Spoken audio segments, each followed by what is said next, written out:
Oi, gente, eu vou gravar aqui para vocês a aula dessa sexta-feira. Nessa primeira parte da aula, eu vou falar com vocês sobre as formas de regulação e modulação da resposta imunológica. Essa primeira parte da aula está dividida em algumas partes. Na primeira parte, a gente vai rever alguns conceitos relacionados à regulação e modulação de resposta imunológica inata e adaptativa, que a gente já viu em aulas anteriores, só para relembrar. Depois a gente começa a ver alguns conceitos novos sobre finalização de resposta imunológica. É importante aqui atentar para essa parte dos pontos de checagem, que atualmente tem aplicação bastante importante no tratamento a tumores. A gente também depois passa a rever alguns conceitos de indução de tolerância a antígenos próprios, revendo aí os processos de seleção positiva e negativa na tolerância central e vendo alguns mecanismos novos agora sobre tolerância periférica, tá? E agora, no final dessa primeira parte, a gente vai ver, então, mais especificamente as células T regulatórias, as suas subpopulações, o seu processo de maturação e diferenciação e os principais mecanismos de ação dessa subpopulação de linfócitos, ok? Vamos então começar revisando alguns conceitos para a gente entender como é que o nosso sistema imunológico, desde o início, então, quando eu tenho contato com um potencial agente infeccioso, como é que o nosso sistema imunológico ele vai ser ativado para que eu tenha a melhor resposta possível, então, para esse tipo de agente infeccioso, tá certo? E como é que esse mecanismo, então, depois vai influenciar a resposta adaptativa. A gente já viu, então, na aula de resposta imune inata que, dependendo do tipo de PAMP, dependendo da classe de microorganismo, dependendo se esse microorganismo está vivo ou se está morto, se ele é um patógeno ou se ele é um microorganismo comensal, eu vou desencadear respostas imunológicas com intensidades distintas, tá certo? Então a gente já viu que se eu tenho o contato inicial com um componente solúvel, ou seja, simplesmente um PAMP solúvel derivado de um microorganismo, eu já vou ter que alertar o meu sistema imunológico para que os mecanismos efetores, então, comecem a funcionar, mas que esse nível de ativação vai ser relativamente baixo, porque se eu ativar de modo completo já aqui no início, eu posso ter uma resposta deletéria, tá certo? Então, se eu tiver somente o contato com um PAMP solúvel, eu já tenho ativação de mecanismos efetores da resposta inata, mas esses mecanismos efetores vão induzir uma resposta inflamatória de baixa intensidade no início, tá certo? Caso eu encontre um microorganismo completo, ou seja, íntegro, mas a detecção desse microorganismo indique que ele está morto, eu vou já aumentar o meu nível de resposta, mas ainda não vou desencadear uma resposta inflamatória muito intensa, tá? É preciso aumentar um pouco o nível dessa resposta, porque se eu tiver micro-organismos mortos no interior dos meus tecidos, significa que eu posso ter ali por perto alguns micro-organismos ainda vivos e por isso eu vou precisar de uma resposta mais intensa para fazer essa eliminação. Tá? Caso eu tenha detecção de micro-organismos intactos e agora eu consiga detectar nesses micro-organismos o que a gente já chamou de VITA-PAMPs, ou seja, moléculas que só são expressas em micro-organismos metabolicamente ativos, mas esse microorganismo não apresente fatores de virulência, eu aumento o meu nível de resposta para que eu consiga remover esses microorganismos dos meus tecidos e, ao mesmo tempo, eu ainda não desencadeio uma resposta completa, porque essa resposta pode ser prejudicial. Tá? E no caso de eu encontrar um patógeno vivo e aí produtor, então, do que a gente chamou de fatores de virulência, então aqueles fatores capazes de destruição de célula ou de escapar do sistema imunológico, eu aí sim ativo minha resposta no nível completo. tá certo? Para que eu consiga destruir mais rapidamente esse patógeno, independentemente aí de eu ter ou não a destruição do tecido, tá certo? A destruição do tecido, ela vai ocorrer, mas vai ser mais importante que eu elimine esse patógeno o mais rapidamente possível, evitando assim o desenvolvimento de uma doença completa. Além, então, do sistema imunológico inato ser capaz de distinguir entre diferentes composições aí de patógenos, de micro-organismos, de saber se aquele micro-organismo está vivo ou se está morto, a regulação dessa resposta também vai se dar dependendo do local onde se dá o encontro com esse micro-organismo, tá certo? Então, se eu tiver esse micro-organismo simplesmente habitando a minha superfície epitelial e, portanto, representando o que a gente chamou de colonização, eu vou ter que desencadear, sim, uma resposta imunológica. Essa resposta imunológica normalmente é feita por células especializadas que fazem o que a gente chama de amostragem de microbiota presente, então, na superfície dos epitélios. A gente vai ver isso com um pouco mais de detalhe na aula de resposta de mucosa, tá? Essa amostragem vai induzir uma resposta aqui inflamatória básica, que vai aumentar, então, o controle de proliferação desses micro-organismos, então, evitando que ele se multiplique de maneira descontrolada, mas, ao mesmo tempo, essa resposta não vai induzir mecanismos inflamatórios importantes capazes de destruir o tecido, tá? Então, micro-organismos presentes somente na superfície dos epitélios representam baixo risco, tá? E por isso essa minha resposta vai ser mais de tolerância e de controle de proliferação do que uma resposta inflamatória em si, tá? Caso eu tenha a penetração, então tenha quebra de barreira e penetração de micro-organismos, mesmo que sejam comensais, mas esses micro-organismos sejam encontrados então nas camadas mais profundas do nosso epitélio, isso vai já representar um risco médio. Se eu não eliminar esse micro-organismo, mesmo comensal, aqui do epitélio, desses tecidos, eu vou ter uma doença, eu vou ter lesão, e por isso eu já desencadeio uma resposta imunológica ainda baixa, mas que seja capaz de remover esses micro-organismos e voltar então à homeostase.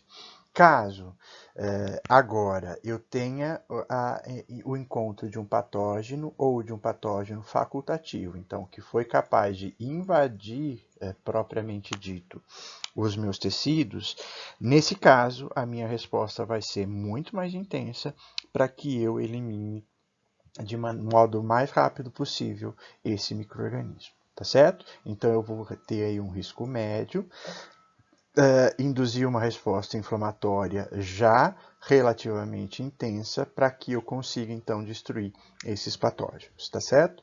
O maior classe de risco que a gente vai enfrentar é quando esses micro-organismos ganham acesso ao sistema vascular, tá? Então, quando eles conseguem penetrar pelo tecido e chegar à corrente circulatória. Nesse caso, eu tenho que induzir a minha resposta no nível mais alto possível, porque eu vou ter que remover isso dos tecidos e do meu sistema circulatório, porque se eles se mantiverem no sistema circulatório, eu vou ter a disseminação para todo o meu corpo, tá certo? Nesse caso, a minha resposta vai ser a mais intensa possível, e muitas vezes essa resposta é tão intensa que leva a efeitos muito prejudiciais para o meu próprio organismo. No caso, por exemplo, do choque séptico, que a gente vai ver nas aulas depois de microbiologia. Como é que o sistema imunológico inato é capaz, então, de fazer essa diferenciação entre classe de patógeno, composição do patógeno, se ele está vivo ou se ele está morto, se ele é um patógeno ou se ele é simplesmente um comensal que está no lugar errado? A gente também já viu lá na aula de resposta inata que, dependendo do tipo de células que a gente tem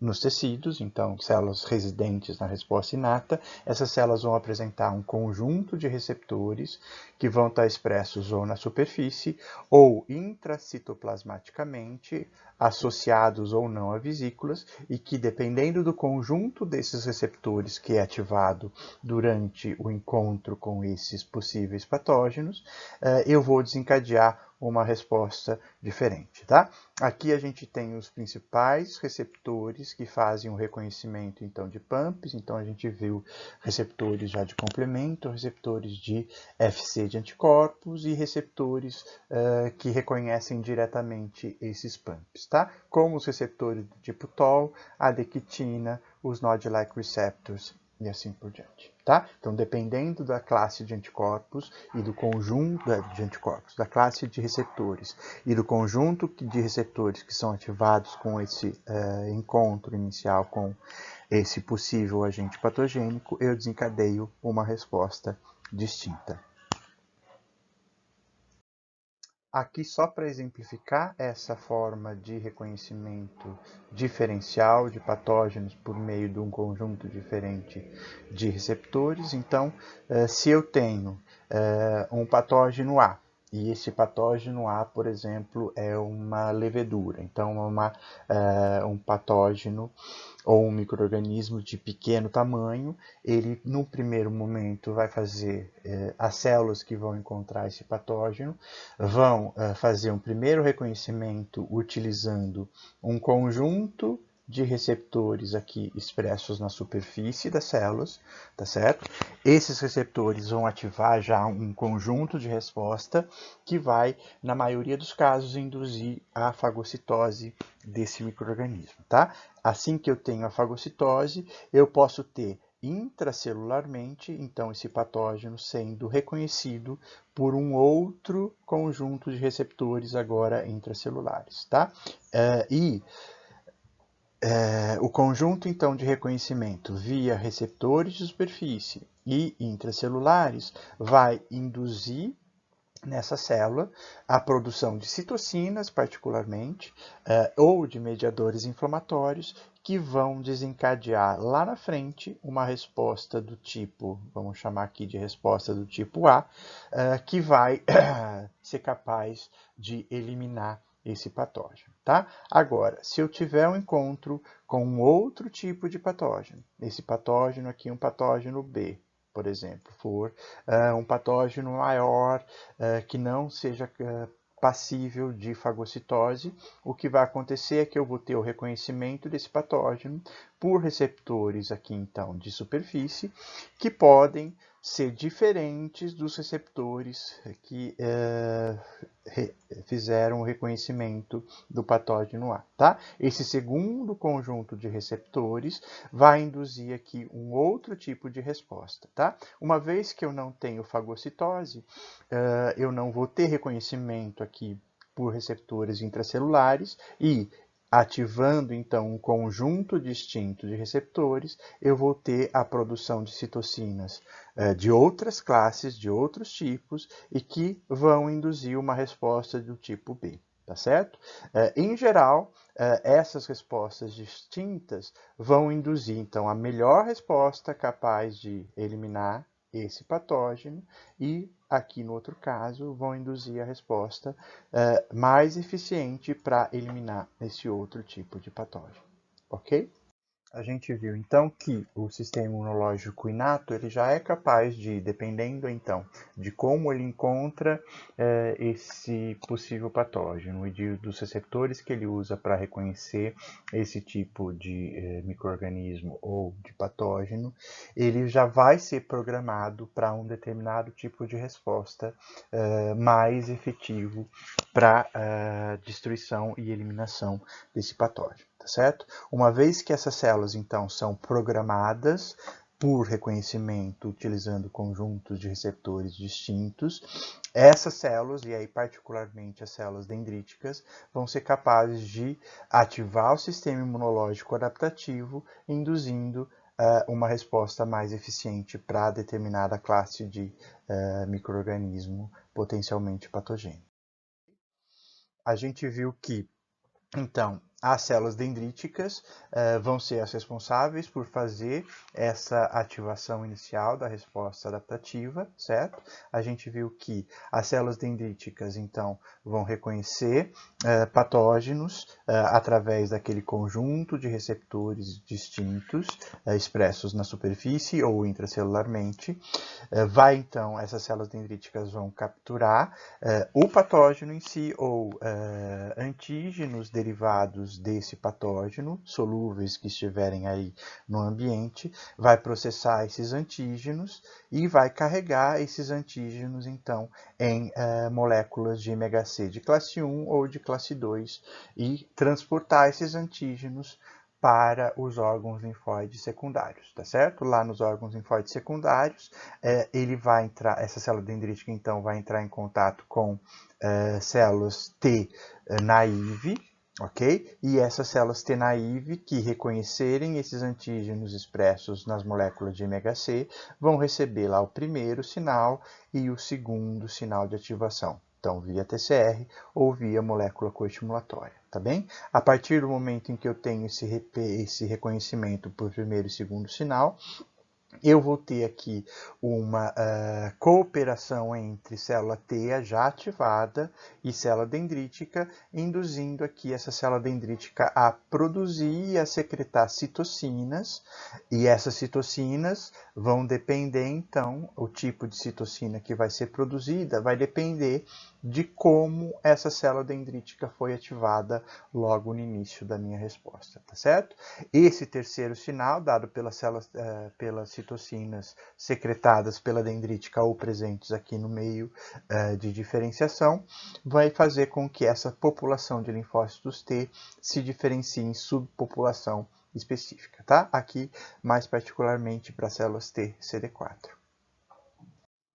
A gente viu, então, que dependendo da citocina produzida ou presente no ambiente durante a apresentação do antígeno, as células T que vão se diferenciar vão ser capazes, então, de se diferenciar em 3 subpopulações mais importantes de células T efetoras. As células T helper 1, quando eu tenho aqui no ambiente a interleucina 12, em células T helper 2, quando eu tenho no ambiente a interleucina 4, e em células T helper 17, quando eu tenho aqui no ambiente um conjunto de citocinas distintos. Então, TGF-beta, interleucina 6, interleucina 1-beta. Tá certo? E que essas células têm, então, dessas diferentes subpopulações, após a sua diferenciação, elas vão, então, produzir um conjunto de citocinas, e essas citocinas é que vão auxiliar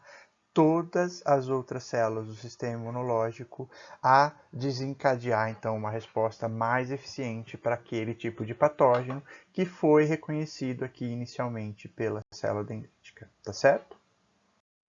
Uma vez que eu tive, então, a ativação de uma subpopulação de linfócitos T, CD4 efetores, então os auxiliares que vão comandar toda a minha resposta imunológica adaptativa, eu preciso garantir que aquela resposta continue até o final. Então, que eu não tenha mudança de resposta aí no meio do caminho, porque eu posso ter, então, uma interrupção da minha resposta adaptativa, tá certo? Então, as diferentes subpopulações de linfócitos T, elas apresentam a seguinte característica. Então, uma vez que eu tenho a diferenciação de uma célula T helper 1, ou de T helper 2, ou de T helper 17, é importante que eu mantenha essa resposta o mais próxima possível dessa resposta inicial, porque vai ser, teoricamente, a melhor resposta para aquele determinado desafio, tá? Esse controle de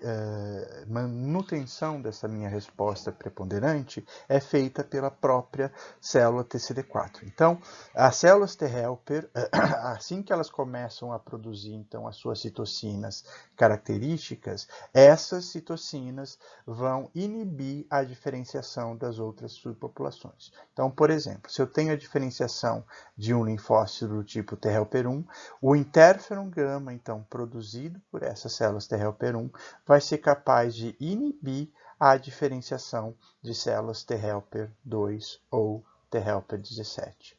ok? Ao mesmo tempo, se eu tenho a diferenciação de uma célula T helper 2, essa célula T helper 2, ela, através da produção de IL-4, ela consegue, então, inibir a diferenciação de células T helper 1 e de células T helper 17. Tudo bem? Então, com esse controle cruzado entre as diferentes subpopulações de linfócitos TCD4 após a sua diferenciação, eu vou garantir que haja,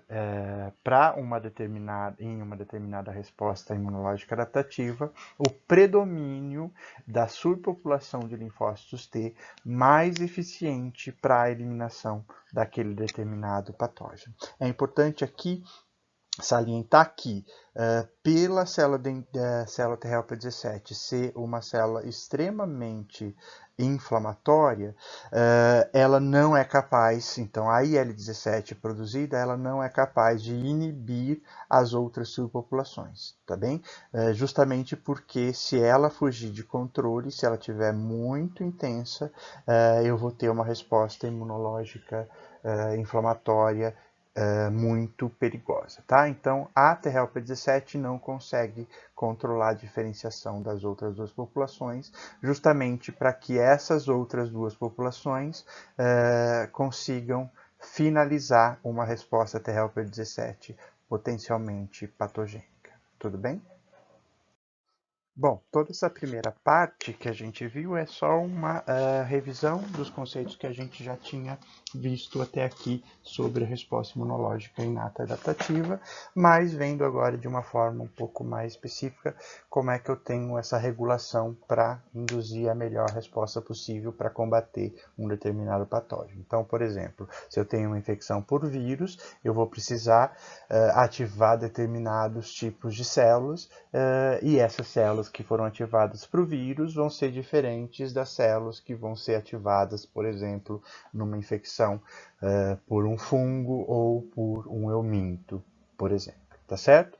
Tá, então, garantindo que a resposta imunológica foi a mais eficiente possível por esses mecanismos de regulação, e uma vez que eu tenha eliminado o patógeno, eu tenho que agora finalizar a minha resposta e garantir que aquela minha resposta não represente agora um perigo ela própria ao meu organismo, tá? Então, regular, por exemplo, uma resposta imunológica inflamatória exacerbada ou mesmo uma resposta autoimune. E é isso que a gente vai começar a ver agora nessa parte da aula. Como é que eu faço essa regulação e a finalização da minha resposta imunológica?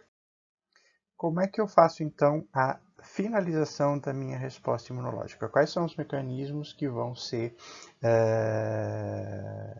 induzidos agora com a minha remoção do patógeno? Então, quando eu tenho a eliminação do meu patógeno, já na parte da resposta inata, então eu vou ter a ausência dos estímulos, então eu não vou ter mais pumps, eu também vou ter a diminuição dos dumps, uma vez que eu não vou ter mais a destruição dos tecidos por esses patógenos, e com isso as células que estão presentes nesses tecidos vão ser menos ativadas, e com isso eu tenho a diminuição da produção de mediadores inflamatórios. Ao mesmo tempo, essa ausência de estímulos vai fazer com que os macrófagos que estavam lá com aquele fenótipo M1 comecem a assumir aquele outro fenótipo, o M2, o anti-inflamatório, tá certo? Em conjunto, então, a alteração do fenótipo de macrófagos e a diminuição da produção de mediadores inflamatórios vai fazer com que essas células que estão nos tecidos, então as próprias células da resposta inata, particularmente aí os macrófagos, aumentem a produção dos fatores pró-resolução e iniciem o processo de restauração tecidual.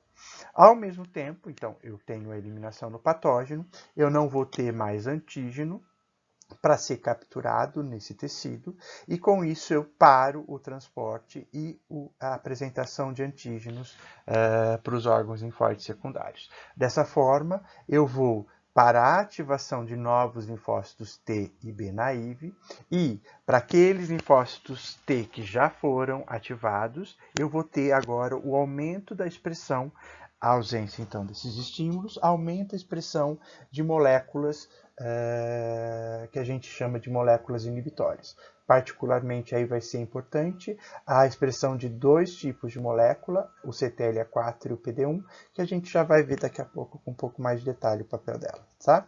Então, a expressão aumentada dessas moléculas inibitórias vai induzir a exaustão dos linfócitos TCD8, então esses linfócitos TCD8 começam a ser desativados e, ao mesmo tempo, eu vou suprimir ou induzir a apoptose dos linfócitos T efetores de maneira geral. Ao mesmo tempo, como esses linfócitos TCD4 vão estar sendo suprimidos, eles vão diminuir a sua capacidade de auxiliar outras células do sistema imunológico, tá certo? E com isso eu aumento a diferenciação aí, por exemplo, dos macrófagos de M1 para M2, tá? E diminuo a produção de mediadores inflamatórios. Além de tudo isso, com o aumento da produção dos fatores pró-resolução, particularmente aí o do TGF-beta, eu vou começar a aumentar o número e a atividade de uma subclasse de linfócitos T, que são os linfócitos T regulatórios, que a gente também vai ver com um pouco mais de detalhe mais para o final da aula, e esses linfócitos, então, T regulatórios, vão finalizar de maneira, então, completa a minha resposta imunológica, tá? Tanto aumentando aí a produção, amplificando a produção dos mediadores pró-resolução, alterando os macrófagos mais ainda para o fenótipo M2 e contribuindo para a supressão da resposta mediada por linfócitos T efetores, tá? Então, em conjunto, todos esses mecanismos vão finalizar a minha resposta imunológica. Tá? Então, agora nos próximos slides eu vou rever com vocês alguns desses mecanismos com uma forma um pouco mais detalhada.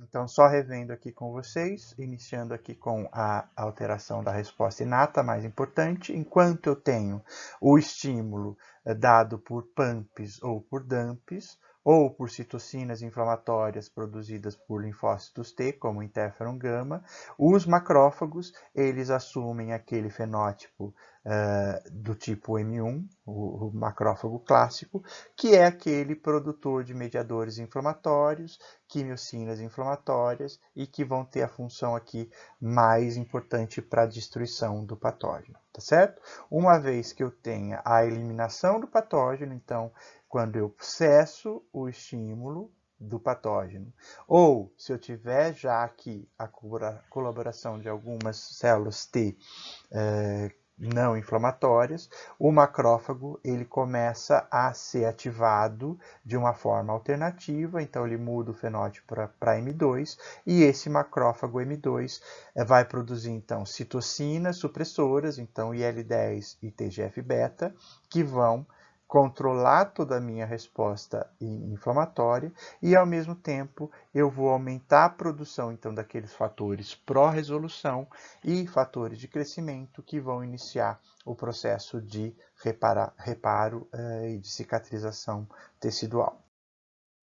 Junto, então, com essa parada e alteração das células da resposta inata, eu vou começar, então, a desativar os linfócitos T, particularmente os TCD4 e TCD8, que foram ativados pela presença do patógeno, tá? Essa desativação, ela se dá particularmente, vai ser importante, pela expressão de moléculas que a gente chama de moléculas inibitórias, tudo bem? Ou de pontos de checagem, tá? Então, uma vez que eu tenha a eliminação do patógeno, essas moléculas vão começar a desativar toda a minha resposta adaptativa, particularmente a ativação de linfócitos T.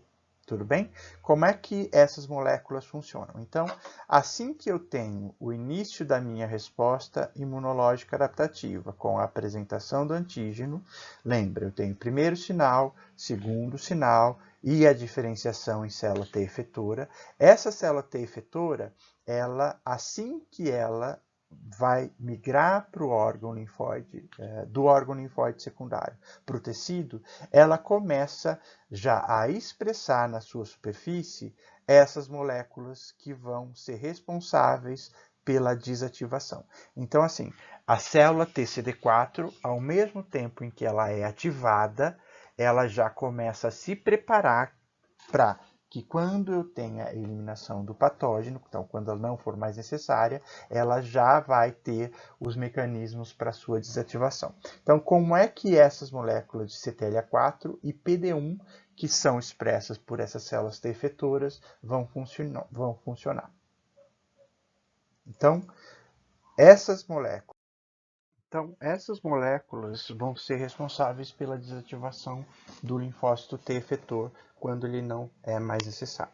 Vamos ver agora, nos próximos slides, como é que a desativação pelo CTLA4 e pelo PD1 vai funcionar, tá? Então, lembrem do seguinte, a partir do momento em que eu tenho a ativação do linfócito T lá no órgão linfóide secundário, ele já começa a expressar na sua superfície. Então, além de ele manter a expressão da molécula coestimulatória que dá o segundo sinal, que é o CD28, ele começa a expressar na sua superfície a molécula de CTLA4 que vai ser responsável pela sua desativação. Ele migra então para o sítio inflamatório e lá no sítio inflamatório ele começa a interagir com os macrófagos, tá? Enquanto eu tenho o patógeno lá no meu tecido, esse macrófago vai estar sendo ativado e vai expressar na sua superfície as moléculas que vão coestimular o linfócito T, que são as moléculas de B7, tá certo?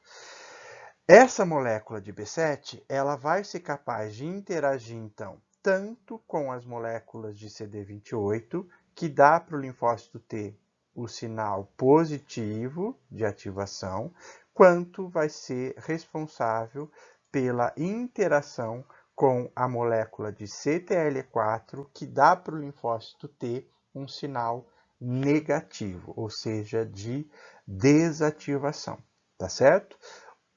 O CTLA4, além dele ligar na mesma molécula que se liga ao CD28, ele tem a característica de ter uma afinidade pela ligação com o B7 muito maior do que o CD28, tá? Isso não é um problema enquanto eu tiver um número grande de moléculas B7 sendo expressas pelos macrófagos, lá no sítio da infecção. Acontece que quando o macrófago deixa de receber os estímulos do patógeno, ele vai diminuir a expressão das suas moléculas de coestimulação na superfície, tá certo? Então, quanto menos ativado estiver o macrófago, e quando ele começa a se diferenciar no macrófago M2, ele vai deixar de expressar moléculas de B7 na superfície, e como o CTLA4 tem uma afinidade maior pelo B7 do que o CD28, o linfócito T começa a receber mais sinais de desativação do que sinais de ativação, tá? E dessa forma, o linfócito T, assim que ele passa a receber esses sinais inibitórios em maior quantidade, ele vai ser desativado e, posteriormente, ele inicia o seu processo de apoptose. Então, dessa maneira, o CTLA4 consegue controlar os linfócitos T que foram ativados, tá? Porque ele vai ganhar na sinalização com o CD28 por apresentar maior afinidade de ligação com o B7. A desativação por PD1 é meio que parecida com o CTLA4. Então, lembrando, o TCD4 e o TCD8, assim que eles são ativados, eles já passam a expressar na sua superfície as moléculas de PD1. Ok? Quando eles chegam nos tecidos, eles começam então a interagir com as outras células. Enquanto eles estão recebendo os sinais estimulatórios, a sinalização via PD1 não é importante, tá? A partir do momento em que elimina-se o patógeno, além de ele começar a receber mais sinais via CTLA4, ele também começa a receber sinais via PD1. tá certo? Por que ele começa a receber esses sinais de PD1? Porque tanto as células do tecido quanto os macrófagos, e particularmente os macrófagos do tipo M2, eles passam a expressar os ligantes para a molécula de PD1, o PDL1 e o PDL2. Então, eu tenho dois tipos de ligante para o PD1. PDL2, expresso no macrófago, particularmente, e PDL1, expresso tanto por células do tecido quanto por macrófagos, tá? Uma vez que essa célula não está recebendo mais estímulos via CD28 e começa a receber estímulos via PD1, eu tenho então a desativação do linfócito, tanto o CD4 quanto o CD8, levando então ao que a gente chama de exaustão e posteriormente induzindo a apoptose, tá? Então, uma vez que o patógeno é eliminado, o linfócito T efetor, ele passa a receber esses sinais de desativação no próprio tecido e com isso ele ou entra em exaustão ou entra em apoptose. Bom, a gente viu como é que os linfócitos T, então, são desativados quando eles não são mais necessários. E os linfócitos B? Eles também são desativados? Como é que eu regulo essa ativação de linfócitos B? Então, os linfócitos B, apesar de permanecerem na forma de plasmócito por muito tempo, então produzindo anticorpos, uma parte deles também vai ser desativada, tá? Essa regulação dos linfócitos B é feita pelo próprio anticorpo, então pelo próprio produto de secreção desses linfócitos B. Como é que isso funciona? A gente já viu que os linfócitos B, eles apresentam os receptores de antígeno, então os BCRs na superfície, e quando esses BCRs encontram o antígeno, eu tenho a ativação desse linfócito B, e essa ativação, então, leva à produção e secreção de anticorpos. Uma vez que esses anticorpos são secretados, eles começam, então, a interagir com os antígenos para os quais eles são específicos.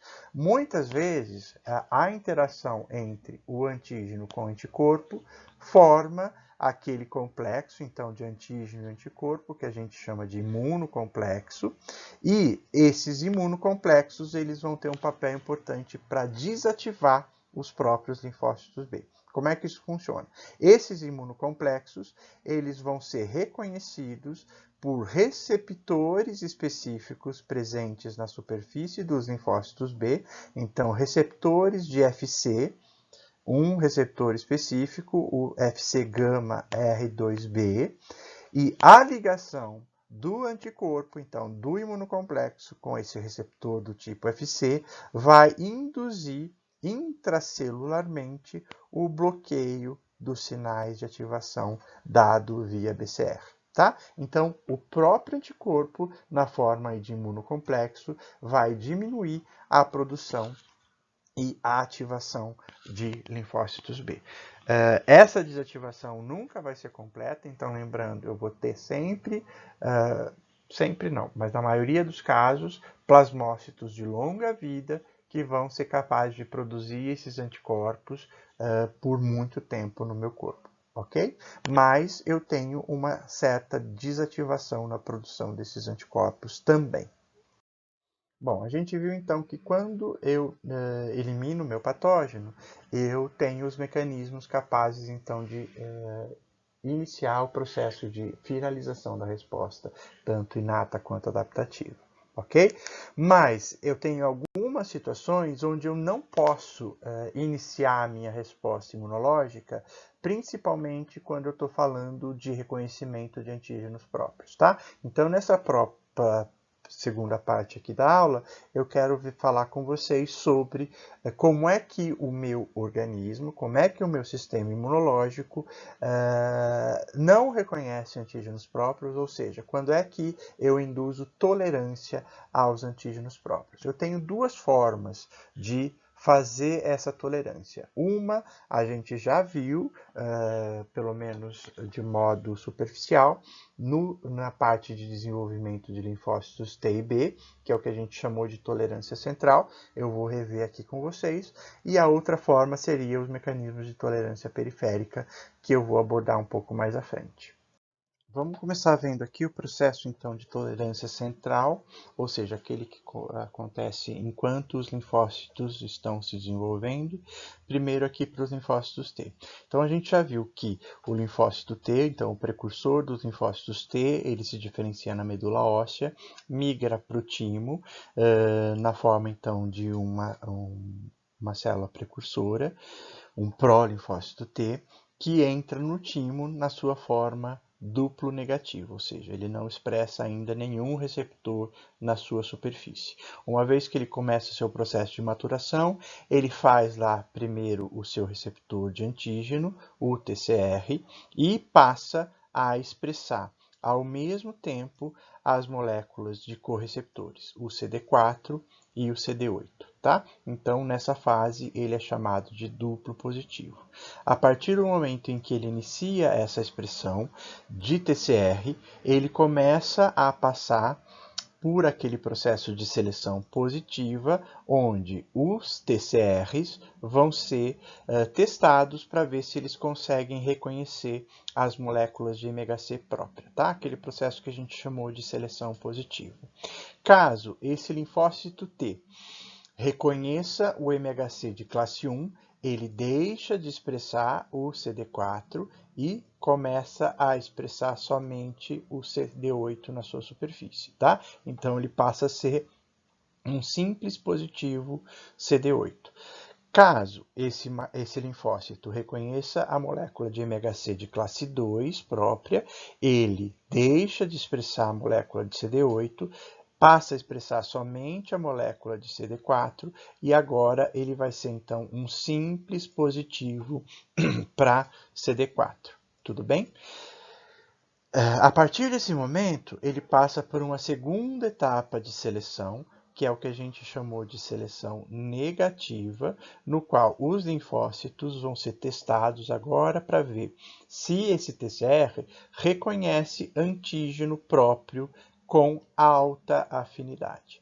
Caso eles consigam reconhecer antígenos próprios expressos lá no timo, com alta afinidade, eles vão ser eliminados por apoptose, tá? Então, todo linfócito T, CD4 ou CD8, que reconheça antígeno próprio com alta afinidade, é eliminado por apoptose, tá? No processo de seleção negativa. Caso eles não reconheçam esses antígenos com alta afinidade, eles completam o seu processo de maturação e vão, então, ser liberados na periferia na forma de linfócitos T maduro, ainda naíves, então prontos para recircularem e reconhecerem os antígenos para os quais os TCR deles vão ser específicos.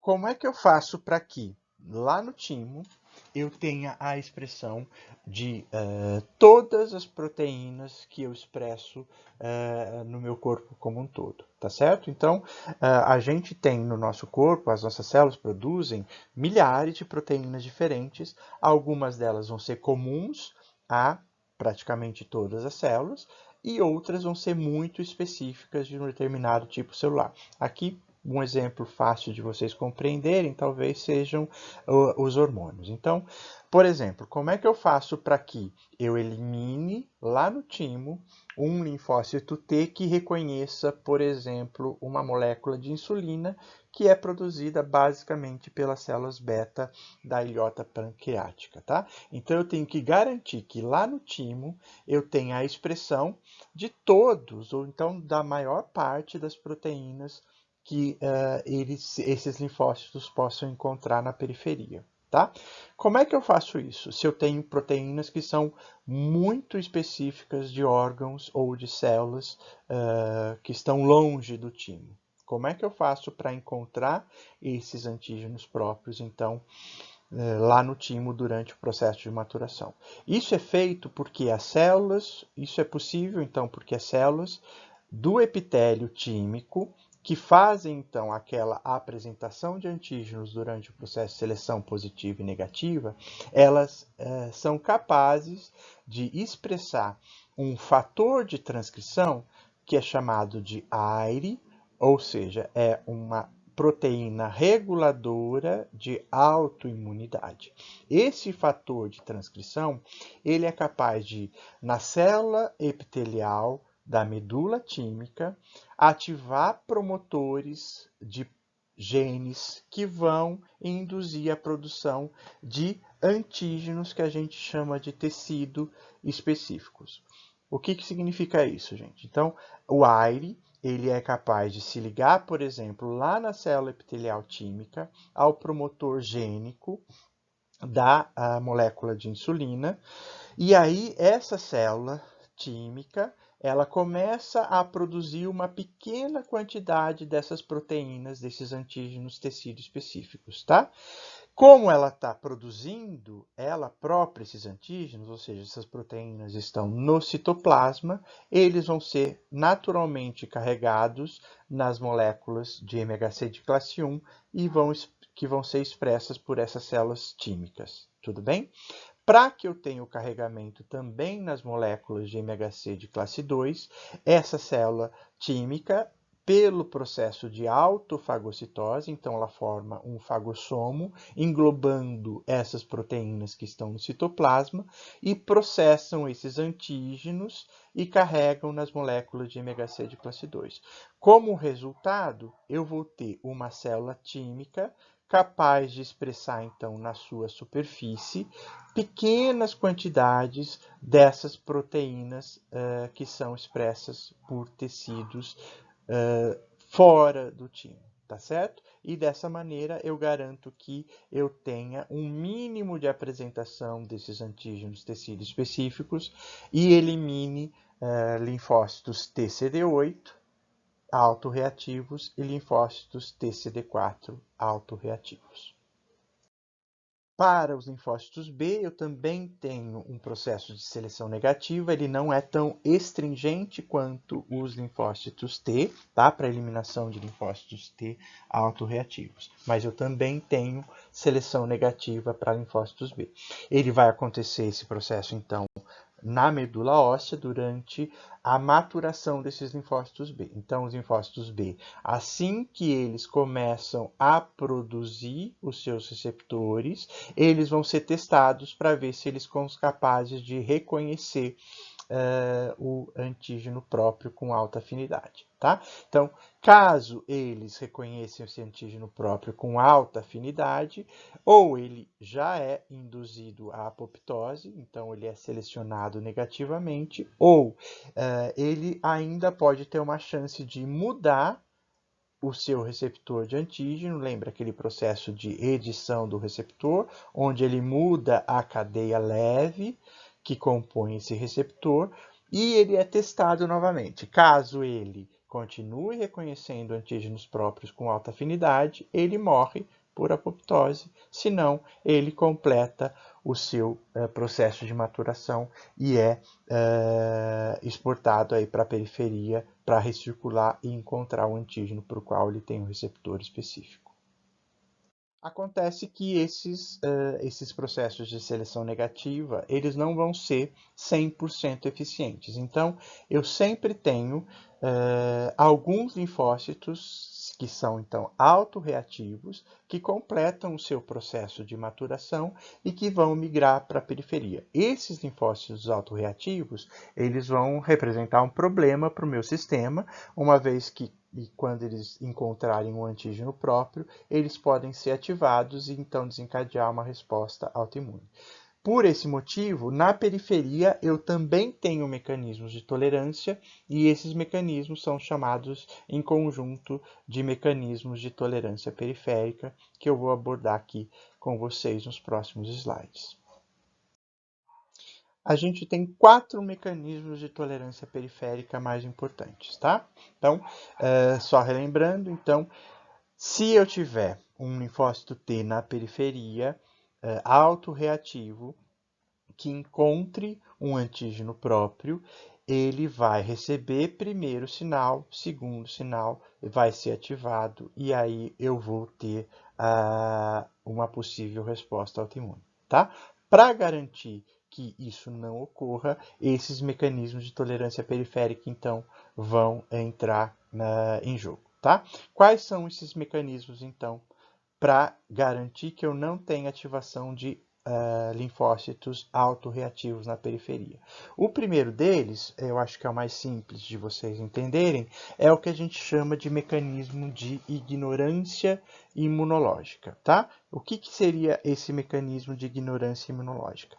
É a existência em alguns órgãos de uma barreira anatômica que impede o contato de um linfócito T autorreativo com o antígeno ou com a célula apresentadora de antígeno desses antígenos próprios, tá certo? Um exemplo disso, por exemplo, seria o que acontece nos olhos, o que acontece no sistema nervoso central, com a barreira hematoencefálica, e o que acontece nos testículos, então impedindo, eu tenho lá uma barreira física que impede o contato do autorreativo com o antígeno para o qual ele é específico, tá? Então, o processo que a gente chama de ignorância imunológica.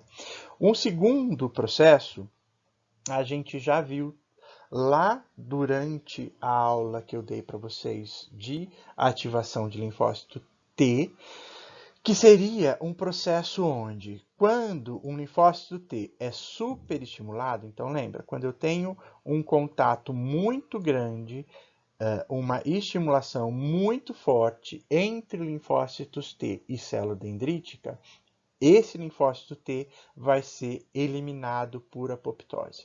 Por que esse contato prolongado induz apoptose? Porque o linfócito T, quando ele é estimulado por muito tempo, ele passa a expressar na sua superfície moléculas que induzem essa apoptose. Então, são as moléculas de CD95 ou de Fas e que vão se ligar ao CD95 ligante ou Fas ligante expressa pelas células apresentadoras de antígeno. Tudo bem? Então, o processo de deleção ocorre quando o linfócito T recebe uma estimulação muito maior do que o normal, tá? Um processo de superestimulação.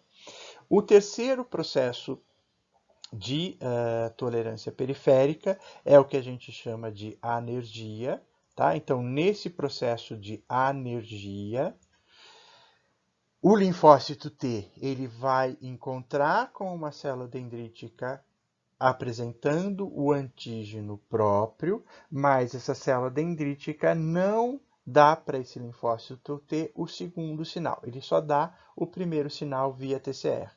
Nesse processo de apresentação de antígeno, onde eu tenho somente o primeiro sinal e não tenho o segundo sinal, o linfócito T ele não é ativado. Ele entra nesse estado que a gente chama de anérgico, e nesse estado de anergia, ele nunca mais vai ser passível de uma ativação. Ele vira como se fosse um zumbi, vamos dizer assim. Ele não morre por apoptose, como eu tenho na superestimulação, mas ele também não vai ser mais ativado, ele não vai se diferenciar em célula efetora, tá? Ele se torna, então, um linfócito que a gente chama de anérgico.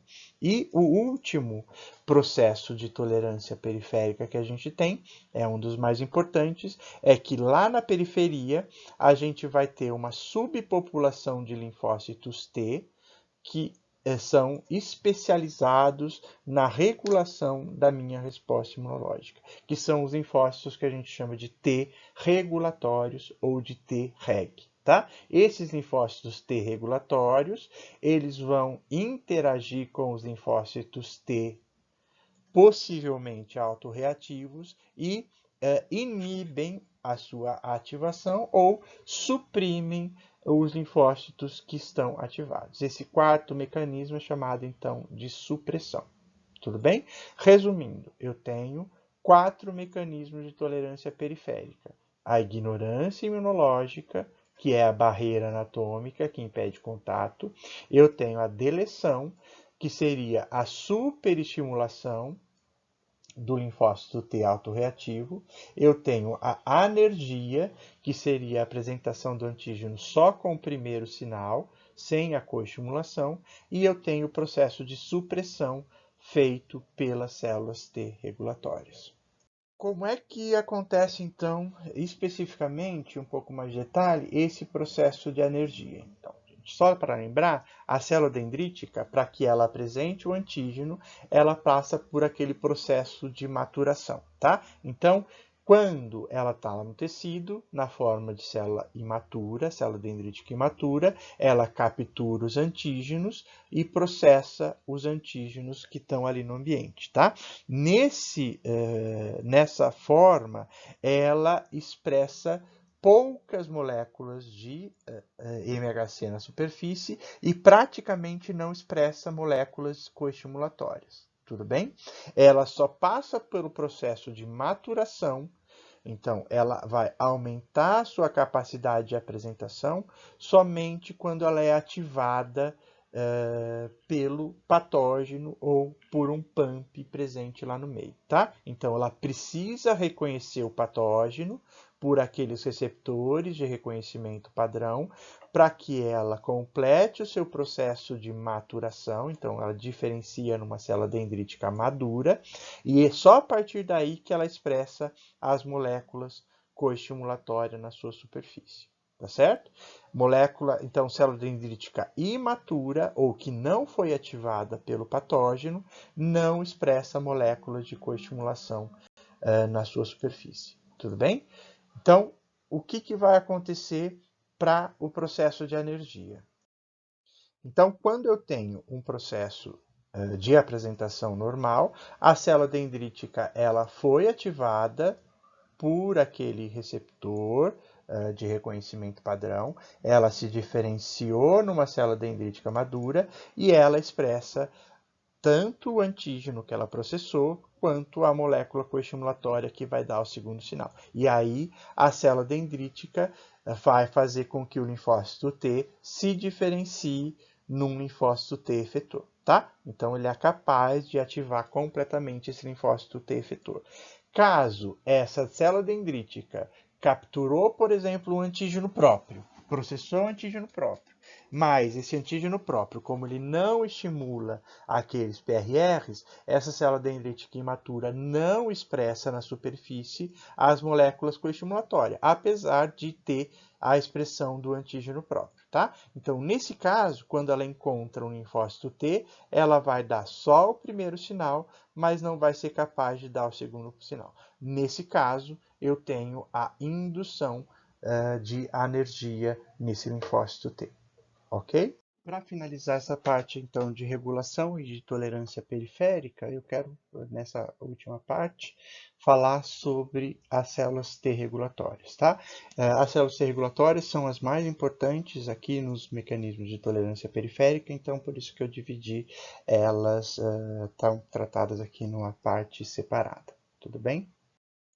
Só para relembrar, então, durante a apresentação do antígeno, a gente vai ter já a diferenciação do linfócito TCD4 em células T efetoras, tá certo? Então, dependendo da citocina, a gente vai ter lá as subpopulações. As mais importantes, T helper 1, T helper 2 e T helper 17, que a gente já viu nas aulas passadas, tá?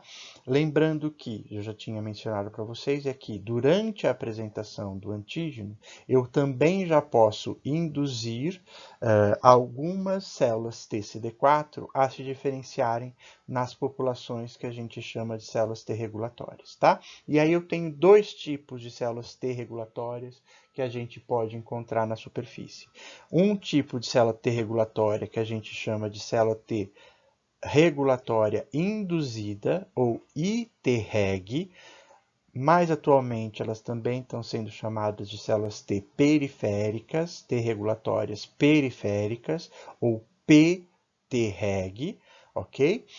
Essas células induzidas, então, elas se diferenciam quando eu tenho uma sinalização primeiro e segundo sinal, geralmente pouco segundo sinal, na presença de interleucinas como interleucina 2, TGF-beta, tá? Então, o TGF-beta, junto com interleucina 2, induzem a diferenciação dessa subpopulação de células T, que a gente chama de células T Reg induzidas, tá certo? A gente vai ver que em algumas situações a presença do ácido retinóico, particularmente no intestino, vai ser responsável pela amplificação na diferenciação dessa subpopulação de células, tá?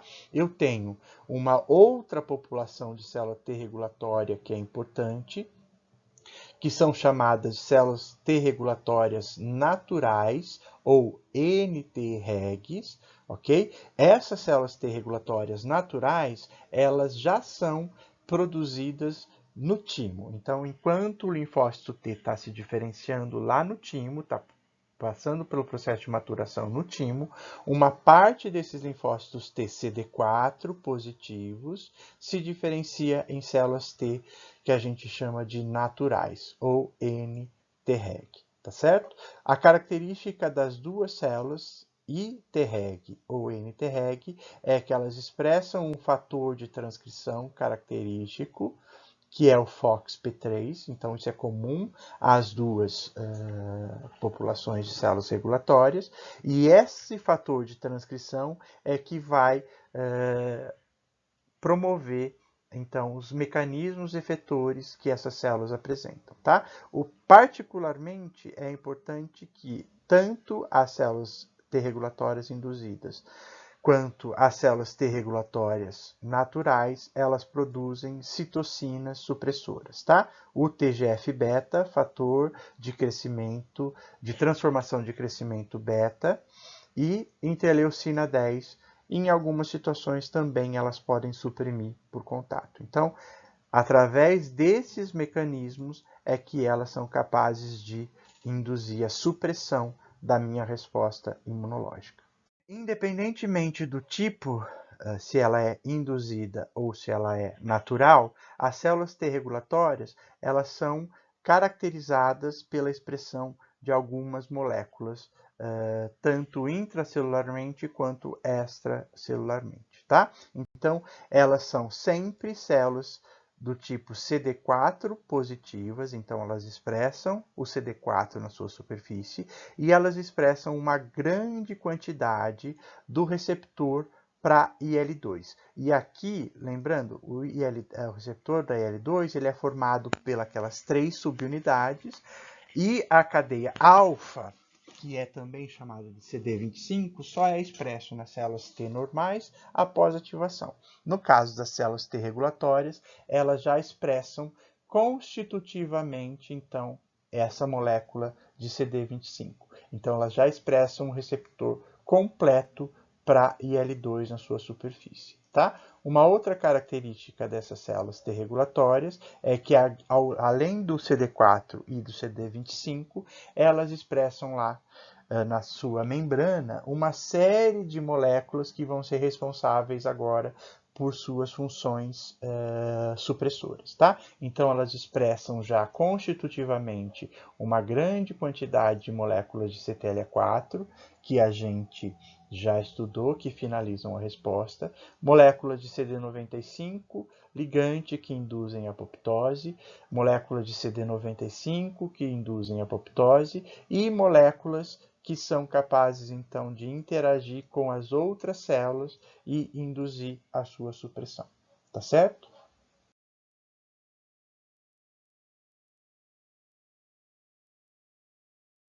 Como é que as células T regulatórias naturais, então, elas são produzidas? A gente não entende muito bem o processo de diferenciação ainda de células T regulatórias naturais. O que a gente sabe é que uma parte dos linfócitos T, então, TCD4, durante a sua maturação lá no timo, eles já saem do timo com essa função regulatória. Tudo bem? Então, o que dá esse sinal para que a célula já vire célula T regulatória natural, a gente não entende direito, tá? Mas alguma coisa acontece lá no timo e uma parte dos linfócitos TCD4 vão receber, então, sinais, e esses sinais vão induzir essa célula a começar a produzir o fator de transcrição FOXP3. Esse linfócito T, que expressa o FOXP3 no seu núcleo, ele, quando recebe o estímulo de antígenos próprios com alta afinidade lá durante o processo de seleção negativa, ele não morre, ele se diferencia numa célula T regulatória natural, tá? Então, ele é um linfócito que reconhece antígeno próprio com alta afinidade, mas nesse caso ele não é eliminado, tá? Ele passa pelo processo de seleção negativa. Só para comparar, o linfócito T convencional, ele não expressa FOXP3, então ele é FOXP3 negativo, e quando ele encontra antígenos próprios com alta afinidade, ele é eliminado por apoptose, tá? Quais são esses sinais que induzem o FOXP3? E a gente ainda não tem uma compreensão ainda muito exata. Então, o linfócito T regulator natural, o Treg, o nTreg, ele já é produzido durante o processo de maturação dos linfócitos T.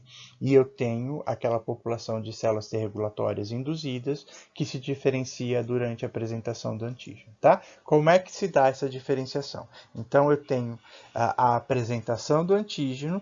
Normalmente, para a indução de uma célula T regulatória induzida, eu tenho que ter uma apresentação do antígeno por uma célula dendrítica mais imatura, não tão ativada quanto uma célula dendrítica que faz a diferenciação por T efetor.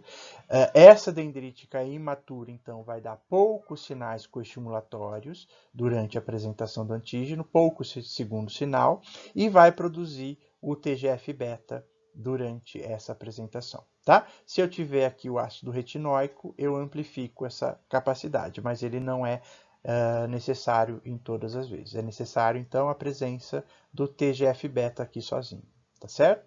Uma vez que eu tenho baixa coestimulação e a presença de TGF-beta, o linfócito T naive, ele começa a expressar o FOXP3 aqui no seu núcleo, e isso vai fazer com que ele se diferencie numa célula T regulatória induzida.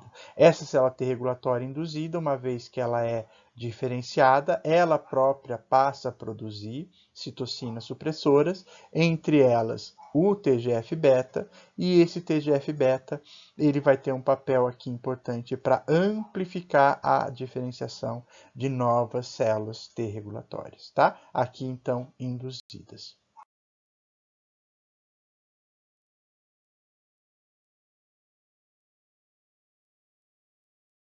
Independentemente se a célula T regulatória é natural ou se ela é induzida, ela vai funcionar, então, suprimindo a resposta imunológica de duas maneiras, tá? Então, a regulatória natural já sai regulatória do timo, a induzida, ela é diferenciada na apresentação do antígeno em certas condições, tá? Independentemente se ela é natural ou induzida, ela vai inibir a ativação do linfócito T. Então, durante o processo de ativação de célula naive, ela pode interferir. Então, diminuindo a ativação desses linfócitos T convencionais naive. Ela também pode atuar sobre linfócitos T já diferenciados em células efetoras, tá? Então, ela inibe tanto linfócitos não ativados, ou seja, diminui a ativação dos linfócitos, quanto ela consegue suprimir linfócitos que já foram ativados, linfócitos T efetores. Além disso, então, além de diminuir a resposta celular, ela também é capaz de inibir outras células do sistema imunológico. Então, ela inibe células NK, ela inibe linfócitos B, por exemplo, tá? Tanto a natural quanto a induzida. Que as T regulatórias exercem essas funções supressoras? Elas têm 4 mecanismos de ação principal. Então, elas são capazes de suprimir as células efetoras por contato. Então, lembra, elas têm aquelas moléculas presentes lá na sua superfície. Então, quando elas entram em contato com o linfócito T efetor, essas moléculas que estão expressas aqui na sua superfície vão dar sinais para esse linfócito T efetor e vão induzir, na maioria das vezes, a apoptose desse linfócito T efetor. As células T regulatórias, elas também são grandes fontes de citocinas supressoras, então elas secretam citocinas supressoras no ambiente, então o TGF-beta e a interleucina 10, e essas citocinas, atuando sobre células efetoras, suprimem essa função efetora dessas células, ok? Elas também, como elas expressam constitutivamente o receptor de L2 na sua superfície em grande quantidade, elas vão consumir a interleucina 2 que estiver presente no ambiente. A gente já viu que a interleucina 2 é importante para a proliferação dos linfócitos T convencionais. Então, como ela expressa muito receptor de IL-2 na superfície, ela acaba removendo essa interleucina 2 do ambiente e, com isso, o linfócito T convencional não consegue proliferar.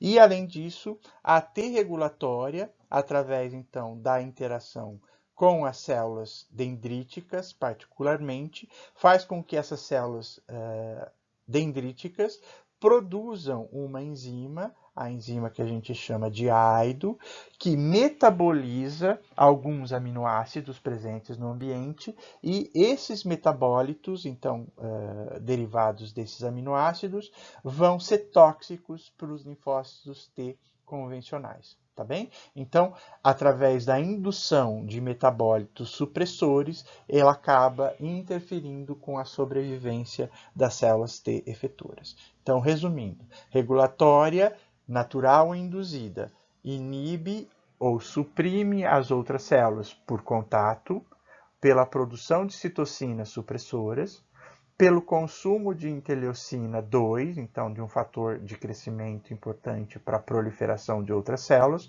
ou porque elas induzem a produção de metabólitos que têm função tóxica ou supressora sobre outras células.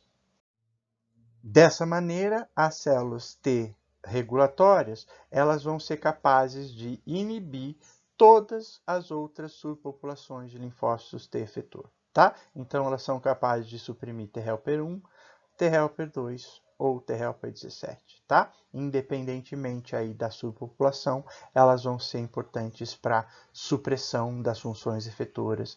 E como esses linfócitos T efetores vão auxiliar todas as outras células do sistema imunológico, elas acabam regulando a resposta como um todo.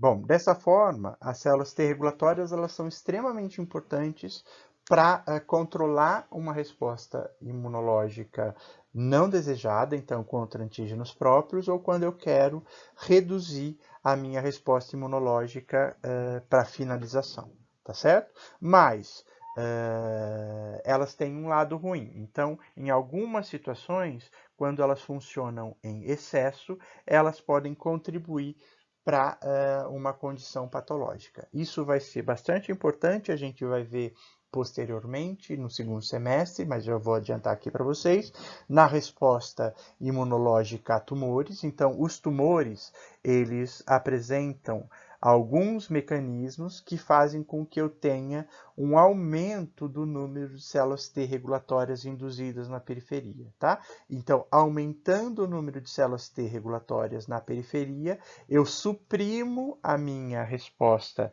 imunológica efetora contra esses tumores e eu acabo tendo o que a gente chama de escape tumoral. Tá? Então, as células tumorais se aproveitam das propriedades das células T regulatórias para fazer um escape da resposta imunológica. A mesma coisa vai acontecer em casos de algumas infecções. Então, alguns patógenos vão também ser capazes de, quando entrem no nosso organismo, eles são capazes de induzir nas células dendríticas um estado que faz com que eu aumente a produção de células T regulatórias induzidas, tá? Então, esses patógenos induzindo um maior número de células T regulatórias induzidas, eles vão acabar suprimindo a minha resposta imunológica efetora, tá? E com isso eles vão ser capazes de proliferar no meu organismo e de causar a doença. Dessa forma, então, aqui eu acabo a parte A, onde a gente viu os processos associados, então, à modulação, finalização e regulação da resposta imunológica. Na parte B, eu vou falar com vocês sobre a resposta imunológica que acontece no nosso intestino, particularmente, então, a resposta imunológica de mucosas. Assistam a seguir.